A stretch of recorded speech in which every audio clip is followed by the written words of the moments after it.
Hello les signes d'air et bienvenue dans ce tirage pour les énergies du mois d'octobre 2024. Et bien pour vous les signes d'air, pour un petit peu aller voir ce qui nous attend pour ce mois d'octobre 2024. Donc je n'avais pas tourné les vidéos de septembre et j'en suis désolée. Je vais essayer là de travailler avec un format différent. Donc j'ai sorti des tarots, des oracles pour un petit peu voir ça ensemble. Alors c'est parti.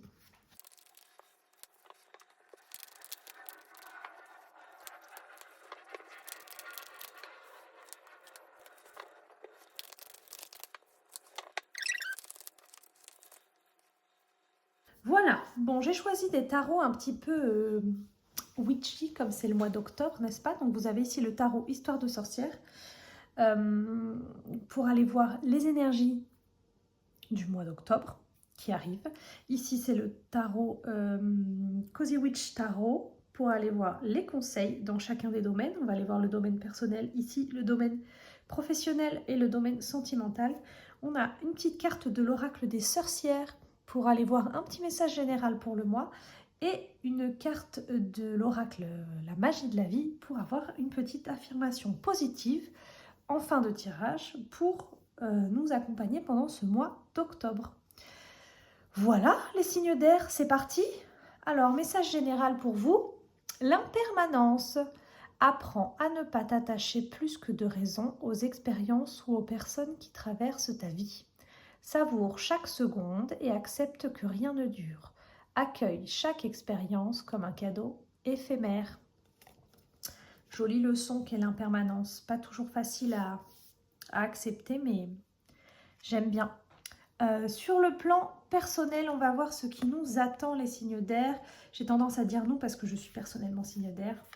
Nous avons le 2 de denier avec en conseil le jugement.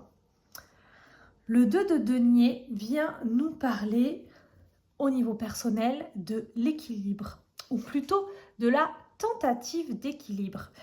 Souvent, ça vient parler d'essayer de jongler entre les différents aspects de sa vie, jongler entre la vie pro, la vie perso, jongler entre la vie quotidienne et la vie de femme, jongler entre voilà, différents aspects de sa vie. Ça peut être des gens qui jonglent entre un travail salarié et la création d'une entreprise, par exemple, si on avait été dans le domaine professionnel. Donc là, on est au niveau personnel, donc je pense que ça vient plus parler de l'équilibre un petit peu perso-pro, ou perso-famille, par exemple, ou ce genre de choses. Voilà, c'est l'idée d'essayer de trouver l'équilibre. Et donc, qu'est-ce que ça veut dire comme énergie sur le plan personnel? Ça veut dire que on essaye, on n'y arrive pas toujours, mais en tout cas, c'est l'objectif qu'on s'est fixé sur ce mois d'octobre, c'est de réussir à maintenir l'équilibre, à garder le bateau à flot, comme on dit.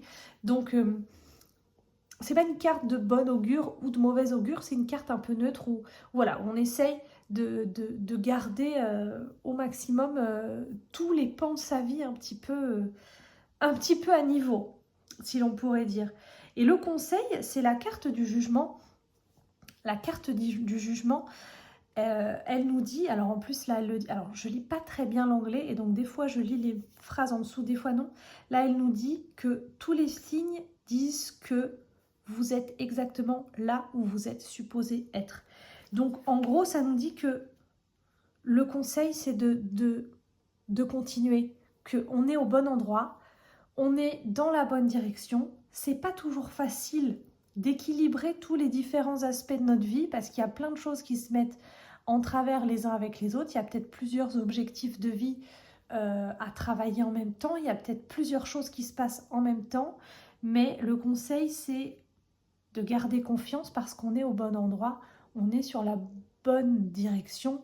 On va dans le bon sens. Et donc de garder le cap, entre guillemets. C'est un joli conseil que nous amène le tarot là ici. Pardon, je parle vite et après je respire plus. Au niveau professionnel, on a le 2 d'épée, c'est encore un 2.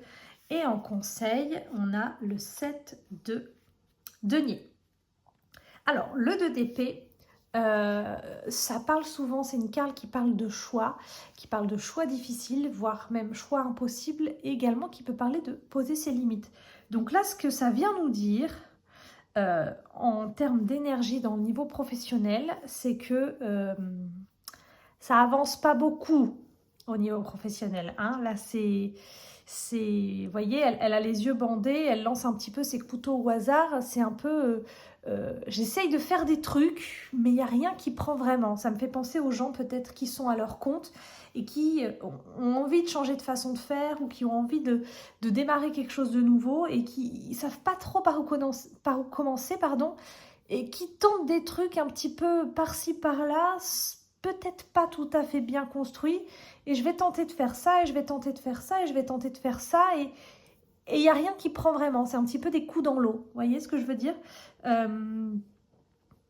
Pour les gens qui sont salariés, ça pourrait être quelque chose du genre, on nous demande de faire des trucs qu'on n'a pas vraiment envie de faire, avec lesquels on n'est pas très aligné.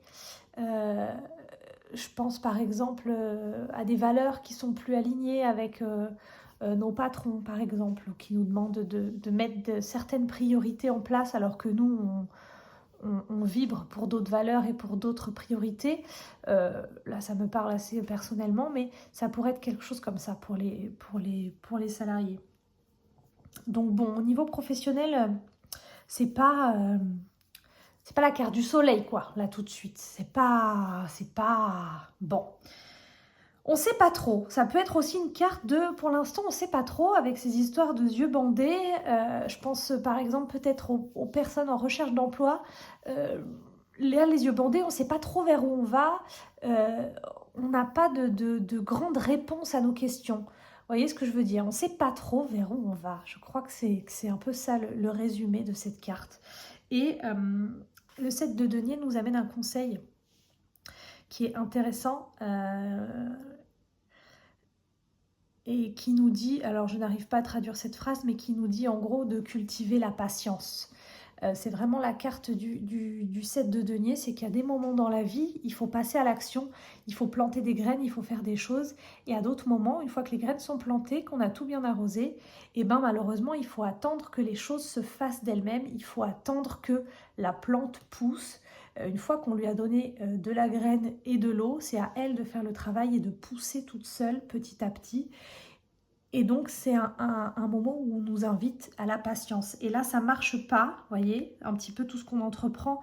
Pour l'instant, ça ne prend pas parce que ce n'est pas encore mûr, ou dans notre esprit, ou dans le monde peut-être. Mais en tout cas, le tarot nous invite ici à faire preuve de patience et à pas se lancer dans des trucs juste pour faire, parce que visiblement, bah, ça ne prend pas et qu'il faut le temps peut-être à votre esprit, à votre créativité de faire mûrir les choses pour qu'ensuite les choses qui en sortent soient plus construites, plus vivantes et plus vibrantes, vous voyez. Plutôt que de lancer des petits trucs comme ça sans queue ni tête, de se reconcentrer et d'attendre, de cultiver ce qui est déjà en route. Il y a aussi de ça, peut-être que là on parlait tout à l'heure de lancer des trucs nouveaux un peu dans tous les sens, et peut-être que cette carte vient nous dire aussi, reviens à ce que tu as déjà fait, peut-être qu'il y a des bons trucs dedans qui sans repartir de zéro peuvent être juste améliorés, juste rechouchouter tes anciens trucs pour essayer de faire grandir et de faire prospérer tout ça. Je ne sais pas si c'est très clair, mais en gros, ça ne nous invite pas à prendre des risques et à partir sur de la nouveauté, mais vraiment à chouchouter ce qu'on a déjà et à faire preuve de patience parce que les choses vont se débloquer sûrement plus tard, mais visiblement pas au mois d'octobre. Pas pour nous les signes d'air en tout cas. Et sur le plan sentimental, le page d'épée avec le conseil. The Patient Witch, c'est le pendu. Mais ça bouge pas beaucoup non plus. Non, alors... Au niveau sentimental, le page d'épée, le page, ça représente quelqu'un de jeune qui peut avoir plein d'idées dans la tête. Et donc, ça me fait penser peut-être à quelqu'un qui est célibataire et qui voudrait rencontrer l'amour et qui a plein envie de faire, qui a plein d'idées, qui a envie de faire plein de rencontres. pas forcément des rencontres sur le plan charnel, mais des rencontres sur le point de rencontrer les gens, de dialoguer avec les gens. C'est quelqu'un qui a envie d'être en contact avec les gens pour discuter, pour parler, pour échanger des idées, pour apprendre des choses. C'est assez vivace d'esprit, le page d'épée. Hein. Ça a envie de parler, de discuter, d'échanger des idées, même si on n'est pas d'accord, de débattre, tout ça. Et donc, ça peut être ça pourrait être de s'inscrire à des applis de rencontre ou ce genre de choses, par exemple. C'est vraiment dans l'échange de mots, le page d'épée. C'est pas... ça aurait été un valet, un cavalier de bâton, ce serait peut-être plus dans l'échange charnel du corps. Là, on est vraiment sur quelqu'un qui a envie d'échanger des mots, d'échanger des discussions profondes. Après, ça peut être aussi quelqu'un... il est jeune, hein, le page d'épée, mais ça pourrait être quelqu'un qui a envie de... Non, j'allais dire dénoncer ses sentiments, ça aurait été un page de coupe, donc effacez ce que je viens de dire, c'est pas ça.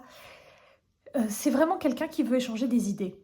Donc c'est peut-être même pas vraiment sentimental, c'est se faire des amis, c'est discuter avec plein de gens, peut-être appartenir à une communauté de gens qui partagent des mêmes centres d'intérêt, ce genre de choses. C'est pas très très sentimental cette carte. Et le conseil vient nous dire de patienter aussi un peu. Hein. Apprends à être confortable avec je parle pas très bien anglais, le peu qu'il y a nécessaire, ou voilà, avec juste le nécessaire. La carte du pendu, souvent, elle amène à la patience aussi. À prendre du recul sur la situation et à faire preuve de patience sur ce qui pourrait arriver. Souvent, la carte du pendu, il est représenté par un gars qui est pendu la tête en bas, donc qui est attaché par les pieds, pendu la tête en bas, mais qui est assez serein de cette situation. Et donc cette carte vient nous dire que là, tout de suite, on n'est pas en très bonne posture et que la seule chose qu'il y a à faire, c'est attendre et que les choses vont s'arranger d'elles-mêmes. Donc là, au niveau sentimental, c'est un petit peu délicat à expliquer. C'est pas la romance absolue non plus. Hein. Je dis ça parce que je crois que dans la carte, dans le tirage précédent, c'était pareil. C'est pas la romance absolue non plus. Ce page d'épée, il a envie de parler de plein de choses, mais pas forcément de parler d'amour. C'est pas le plus à l'aise avec les sentiments.